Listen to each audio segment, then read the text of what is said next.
ಬಡ ಕುಟುಂಬಗಳಿಗೆ ಸೂರಿನ ಜಾಗೆಗಳನ್ನ ಕಾಯಂಗೊಳಿಸಿ ಹಕ್ಕುಪತ್ರ ವಿತರಿಸುವಂತೆ ಕರವೇ ಸ್ವಾಭಿಮಾನ ಬಣದಿಂದ ಒತ್ತಾಯ. ಕೊಪ್ಪಳ ಜಿಲ್ಲೆಯ ಕುಷ್ಟಗಿ ಪಟ್ಟಣದ 8ನೇ ವಾರ್ಡ್ನಲ್ಲಿ ಕಳೆದ 30 ವರ್ಷಗಳಿಂದ 100ಕ್ಕೂ ಹೆಚ್ಚು ಕುಟುಂಬಗಳು ವಾಸವಾಗಿದ್ದ ಜಾಗಗಳನ್ನು ಬೇರೆಯವರ ಹೆಸರಿಗೆ ಹಕ್ಕುಪತ್ರಗಳನ್ನು ನೀಡುವ ಹುನ್ನಾರ ನಡೆದಿರುತ್ತದೆ ಅಂತ ಕರ್ನಾಟಕ ರಕ್ಷಣಾ ವೇದಿಕೆ ಸ್ವಾಭಿಮಾನಿ ಬಣದ ಕೊಪ್ಪಳ ಜಿಲ್ಲಾಧ್ಯಕ್ಷ ಸಂತೋಷ್ ತೋಟದವರು ಆರೋಪಿಸಿದ್ದಾರೆ. ಸೋಮವಾರ ಈ ಕುರಿತು ಹಮ್ಮಿಕೊಂಡ ಬೃಹತ್ ಪ್ರತಿಭಟನೆ ಮೂಲಕ ತಹಶೀಲ್ದಾರ್ ಕಚೇರಿಗೆ ತೆರಳಿ ಅವರು ಮಾತನಾಡಿದರು. ಕುಷ್ಟಗಿ ಪಟ್ಟಣದ 8ನೇ ವಾರ್ಡ್ನ ಸಂದೀಪ್ ನಗರದ ನಿವಾಸಿಗಳು ಕಳೆದ 30ಕ್ಕೂ ಹೆಚ್ಚು ವರ್ಷಗಳಿಂದ ವಾಸವಿರುವ ಕುಟುಂಬಗಳಿಗೆ ಜಾಗೆಯನ್ನ ನೀಡದೆ ಬೇರೆಯವರಿಗೆ ವರ್ಗಾವಣೆ ಮಾಡ್ತಾ ಇರುವುದು ಸರಿಯಾದ ಕ್ರಮವಲ್ಲ. ಸರ್ಕಾರಿ ಜಾಗದಲ್ಲಿ ಸೂರೇ ಇಲ್ಲದ ನಿರ್ಗತಿಕರಿಗೆ ಇದರಿಂದ ಅನ್ಯಾಯವಾಗಲಿದೆ ಅಂತ ಹೇಳಿದರು. ಪಟ್ಟಣದ ಗಜೇಂದ್ರಗಡ ರಸ್ತೆಯ ಸರ್ವೆ ನಂಬರ್ 190/5 ಒಟ್ಟು ಕ್ಷೇತ್ರ 6 ಎಕರೆ 1 ಗುಂಟೆ ಜಮೀನನ್ನು ರಾಜ್ಯಪಾಲರು ಕರ್ನಾಟಕ ಸರ್ಕಾರ ಹೆಸರಿನಲ್ಲಿ ಖರೀದಿಸಿ ಆಶ್ರಯ ಯೋಜನೆಯಡಿ ನಿವೇಶನಗಳನ್ನು ರಚಿಸಲಾಗಿತ್ತು. ನಂತರ ಖಾಲಿ ಉಳಿದ ಜಾಗದಲ್ಲಿ ನಿರ್ಗತಿಕ ಕಡು ಬಡವರು ಮನೆ ಶೆಡ್ಗಳನ್ನು ನಿರ್ಮಿಸಿಕೊಂಡು ವಾಸವಾಗಿದ್ರು ಅಂತ ತಿಳಿಸಿದರು. ಈಗ ಕೆಲವು ಬೆಳವಣಿಗೆಗಳ ಹಿನ್ನೆಲೆ ಈಗಾಗಲೇ ಶೆಡ್ ನಿರ್ಮಿಸಿಕೊಂಡಿರುವವರನ್ನ ಪುರಸಭೆಯ ಕೆಲವು ಸಿಬ್ಬಂದಿ ಮತ್ತು ಕಿಡಿಗೇಡಿಗಳು ಒಕ್ಕಲೆಬ್ಬಿಸಿ ಅವರ ಮನೆಗಳನ್ನು ಕಿತ್ತುಕೊಳ್ಳುವ ಹುನ್ನಾರ ನಡೆಸಿರ್ತಾರೆ ಅಂತ ಆರೋಪಿಸಿದರು. ಇದರಿಂದ ಆ ಜಾಗದಲ್ಲಿ ನೆಲೆಸಿರುವ ಬಡ ಕುಟುಂಬಗಳಿಗೆ ಅನ್ಯಾಯವಾಗ್ತಾ ಇದ್ದು 100ಕ್ಕೂ ಹೆಚ್ಚು ಕುಟುಂಬಗಳು ಬೀದಿಗೆ ಬರುವ ಪರಿಸ್ಥಿತಿ ನಿರ್ಮಾಣವಾಗುತ್ತದೆ. ಆದ್ದರಿಂದ ಈ ಕುಟುಂಬಗಳಿಗೆ ಆಗ್ತಾ ಇರುವ ಅನ್ಯಾಯವನ್ನ ನಾವು ತೀವ್ರವಾಗಿ ಖಂಡಿಸ್ತೇವೆ ಅಂತ ಎಚ್ಚರಿಸಿದರು. ಕೂಡಲೇ ಸಂಬಂಧಪಟ್ಟ ಅಧಿಕಾರಿಗಳು ಎಚ್ಚೆತ್ತುಕೊಳ್ಬೇಕು. ಬಡ ಜನತೆಗೆ ನ್ಯಾಯ ಒದಗಿಸಲು ಮುಂದಾಗದೇ ಇದ್ರೆ ಸಂಘಟನೆ ಮೂಲಕ ಸಾರ್ವಜನಿಕರೊಂದಿಗೆ ಉಗ್ರವಾದ ಹೋರಾಟವನ್ನ ಮಾಡಬೇಕಾಗುತ್ತದೆ ಅಂತ ಎಚ್ಚರಿಕೆ ನೀಡಿದರು. ಕೂಡಲೇ ಈ ಕುರಿತು ಪರಿಶೀಲನೆ ನಡೆಸಿ ಅಲ್ಲಿ ನೆಲೆಸಿರುವ ಬಡ ಕುಟುಂಬಗಳಿಗೆ ನ್ಯಾಯ ಒದಗಿಸಿ ಅವರಿಗೆ ಹಕ್ಕುಪತ್ರ ನೀಡಬೇಕು ಅಂತ ಮನವಿ ಸಲ್ಲಿಸಿದರು. ಈ ಸಂದರ್ಭದಲ್ಲಿ ಕುಷ್ಟಗಿ ತಾಲೂಕು ಅಧ್ಯಕ್ಷ ಮರಿಯಪ್ಪ ಹಕ್ಕಲ್, ಜಿಲ್ಲಾ ಕಾರ್ಮಿಕ ಅಧ್ಯಕ್ಷ ಶಂಕರ್ ಕಲ್ಲಭಾವಿ, ಜಿಲ್ಲಾ ಪ್ರಧಾನ ಕಾರ್ಯದರ್ಶಿ ಯಮನೂರಪ್ಪ ಕೆ, ಜಿಲ್ಲಾ ಉಪಾಧ್ಯಕ್ಷ ಮಹಾಂತೇಶ್ ಅಮರಾವತಿ ಇನ್ನಿತರ ಪದಾಧಿಕಾರಿಗಳು ಈ ಸಂದರ್ಭದಲ್ಲಿ ಉಪಸ್ಥಿತರಿದ್ದರು. ವರದಿ ಪಂಚಯ್ಯ ಹಿರೇಮಠ್.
ಅಂದ್ರೆ ಅಧಿಕಾರಿಗಳ ಗಮನಕ್ಕೆ ಬರ್ತಾ ಇಲ್ಲ, ಹೋಗಿ ಒಕ್ಕಲಿರ್ತಾ ಇದ್ದಾರೆ, ನಿಮ್ಮನ್ನ ಜೀವನಕ್ಕೆ ಹಾಕ್ತಾ ಇದ್ದಾರೆ. ಅವ್ರಿಗೆ ಇಲ್ಲಿಂದ ಹೋಗಿಲ್ಲ ಅಂದ್ರೆ ಪೊಲೀಸರು ತರ್ತೀವಿ, ಕಿತ್ತಾಕ್ತಿದ್ವಿ ನಿಮ್ಮನ್ನ.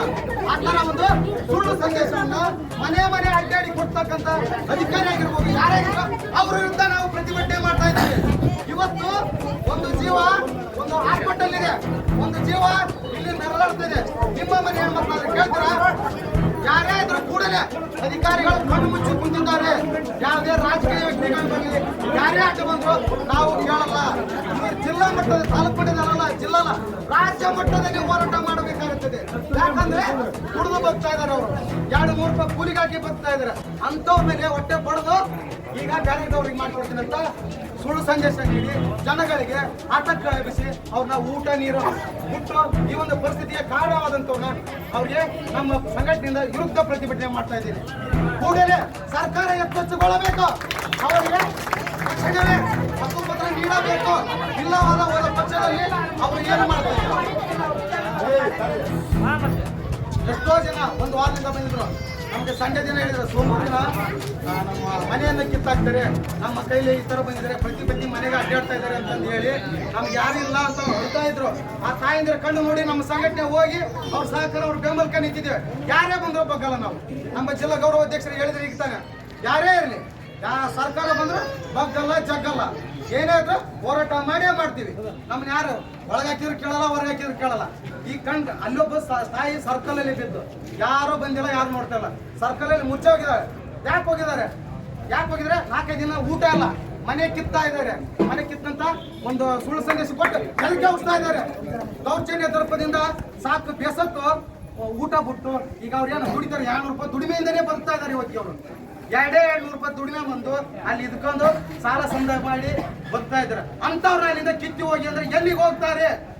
ಹೋಗಕ್ಕೆ ಆಗೋದಿಲ್ಲ. ದಯವಿಟ್ಟು ಇದು ಮನವಿ ಅಂತ ತಿಳ್ಕೊಳ್ಳಿ, ಎಚ್ಚರಿಕೆ ಅಂತ ತಿಳ್ಕೊಳ್ಳಿ.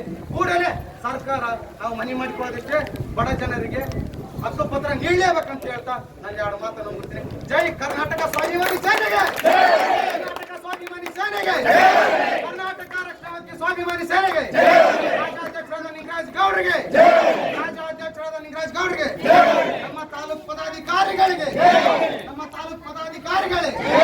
ನಮ್ಮ ಹೋರಾಟಕ್ಕೆ ನಮಸ್ಕಾರ. ಸಾರ್ವಜನಿಕರಿಗೆ ಮತ್ತು ನಮ್ಮ ಮಾಧ್ಯಮದ ಬಂಧುಗಳೇ, ಈಗ ತಾನೇ ಇವರು ತಮ್ಮ ದೂರು ಕಟ್ಟುವಾಗಿದ್ದಾರೆ. 30 ವರ್ಷಗಳಿಂದ ಬದುಕನ್ನು ನಡೆಸ್ತಾ ಇದ್ದಾರೆ. ಅಂಥವ್ರನ್ನ ಬಂದು ನೀವು ಹೊರ ಹೋಗ್ರಿ, ನಾವು ಇನ್ನೊಬ್ಬರು ಮನೆಗೆ ಹೋಗ್ತೀವಿ, ನಾವು ಪ್ಲಾಟ್ ಹೇಳ್ಕೊಂಡು ಬೈರಲ್ಲ.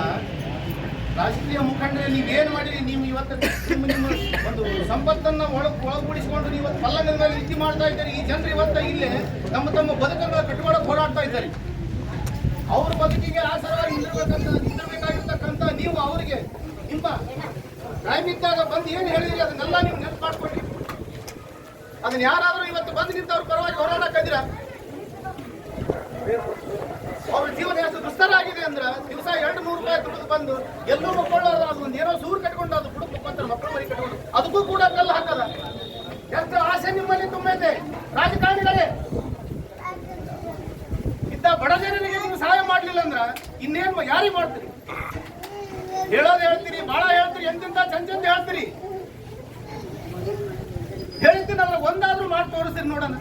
ಇವರು ಕಟ್ಟಿಕೊಂಡಿರ್ತಕ್ಕಂಥ ಮನೆ ನಮ್ಮ ರಾಜ್ಯಪಾಲರ ಹೆಸರಲ್ಲಿದ್ದು ಭೂಮಿ, ಅದನ್ನ ಇವತ್ತು ಒಕ್ಕಲೆಬ್ಸಾಕ್ ಬಂದಿದೆ.